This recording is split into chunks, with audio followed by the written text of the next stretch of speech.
My name is Greta Thunberg. I am 16 years old. I come from Sweden, and I want you to panic. I want you to act as if the house was on fire. I have said those words before, and a lot of people has explained why that is a bad idea. A great number of politicians have told me that panic never leads to anything good. And I agree. To panic unless you have to is a terrible idea. But when your house is on fire and you want to keep your house from burning to the ground, then that does require some level of panic. Our civilization is so fragile, it is almost like a castle built in the sand. The facade is so beautiful, but the foundations are far from solid. We have been cutting so many corners. Yesterday, the world watched with despair and enormous sorrow how the Notre Dame burnt in Paris. Some buildings are more than just buildings. But the Notre Dame will be rebuilt. I hope that its foundations are strong. I hope that our foundations are even stronger, but I fear they are not. Around the year 2030, 10 years, 259 days and 10 hours away from now, we will be in a position where we set off an irreversible chain reaction that will most likely lead to the end of our civilization as we know it. That is, unless in that time permanent and unprecedented changes in all aspects of society have taken place, including a reduction of our CO2 emissions by at least 50%. And please note that these calculations are depending on inventions that have not been yet invented at scale. Inventions that are supposed to clear our atmosphere of astronomical amounts of carbon dioxide. Furthermore, do these calculations not include unforeseen tipping points and feedback loops, like the extremely powerful methane gas escaping from rapidly thawing Arctic permafrost? Nor do they include already locked-in warming hidden by air pollution, nor the aspect of equity or climate justice clearly stated throughout the Paris Agreement, which is absolutely necessary to make it work on a global scale. We must also bear in mind that these are just calculations, estimations. That means that these points of no return may occur a bit sooner or later than that.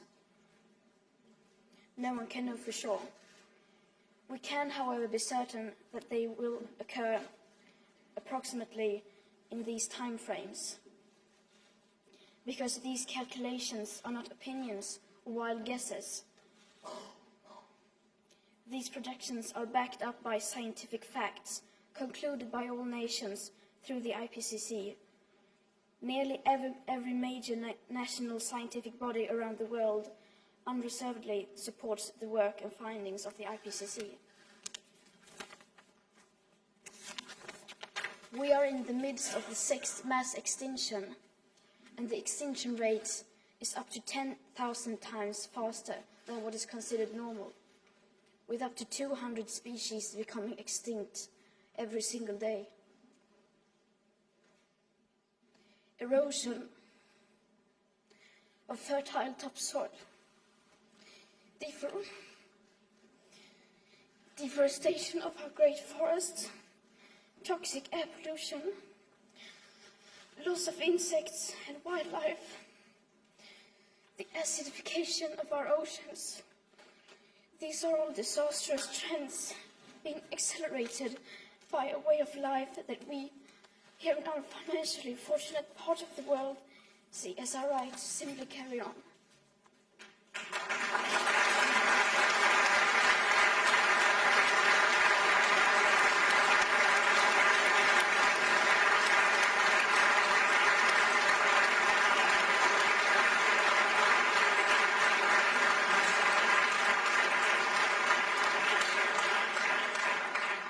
But hardly anyone knows about these catastrophes or understand how they are just the first few symptoms of climate ecological breakdown. Because how could they? They have not been told.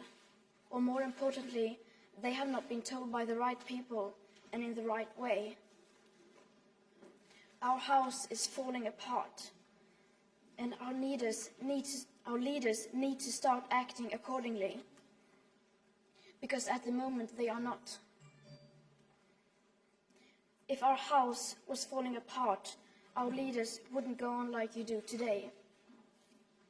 You would change almost every part of your behavior, as you do in an emergency. If our house was falling apart, you wouldn't fly around the world in business class chatting about how the market will solve everything with clever small solutions to specific isolated problems. You wouldn't talk about buying and building your way out of a crisis that has been created by buying and building things. If our house was falling apart, you wouldn't hold 3 emergency Brexit summits and no emergency summit regarding the breakdown of the climate and environmental.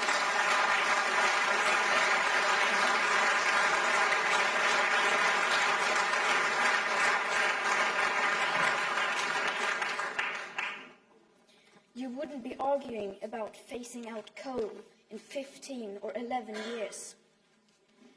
If our house was falling apart, you wouldn't be celebrating that one single nation like Ireland may soon divest from fossil fuels.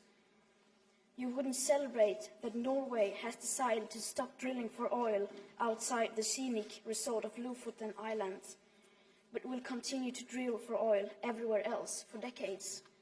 It's 30 years too late for that kind of celebrations. If our house was falling apart, the media wouldn't be writing about anything else. The ongoing climate and ecological crisis would make up all the headlines.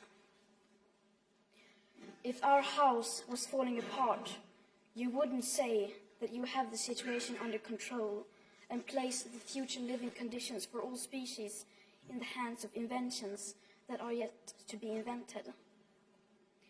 And you would not spend all your time as a politician arguing about taxes or Brexit. If the walls of our house truly came tumbling down, surely you would set your differences aside and start cooperating.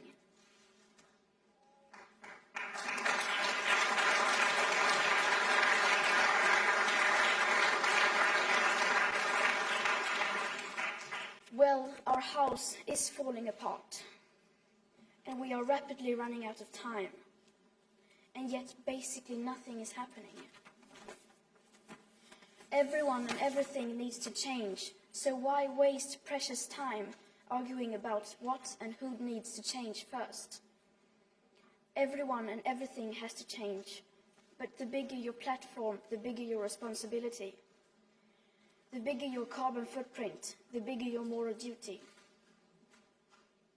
When I tell politicians to act now, the most common answer is that they can't do anything drastic because that will be too unpopular among the voters.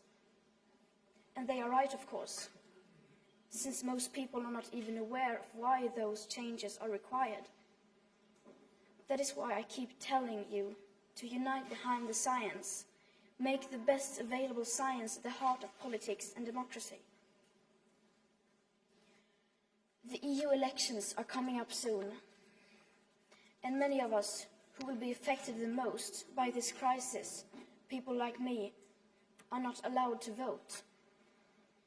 Nor are we in a position to shape the decisions of business, politics, engineering, media, education, or science. Because the time it takes for us to educate ourselves to do that simply does no longer exist. And that is why millions of children are taking it to the streets, school striking for the climate to create attention for the climate crisis. You need to listen to us, we who cannot vote. You need to vote for us, for your children and grandchildren. What we are doing now can soon no longer be undone. In this election, you vote for the future living conditions for humankind. And though the politics needed do not exist today, some alternatives are certainly less worse than others. And I have read that some parties do not even want me standing here today because they so desperately do not want to talk about climate breakdown.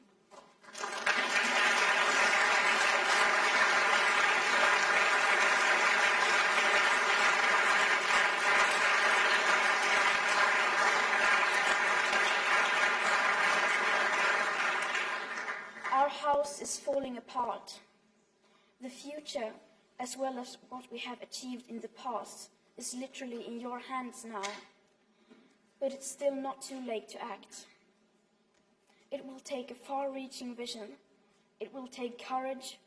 It will take a fierce determination to act now, to lay the foundations where we may not know all the details about how to shape the ceiling. In other words, it will take cathedral thinking. I ask you to please wake up and make the changes required possible. To do your best is no longer good enough. We must all do the seemingly possible. And it's okay if you refuse to listen to me.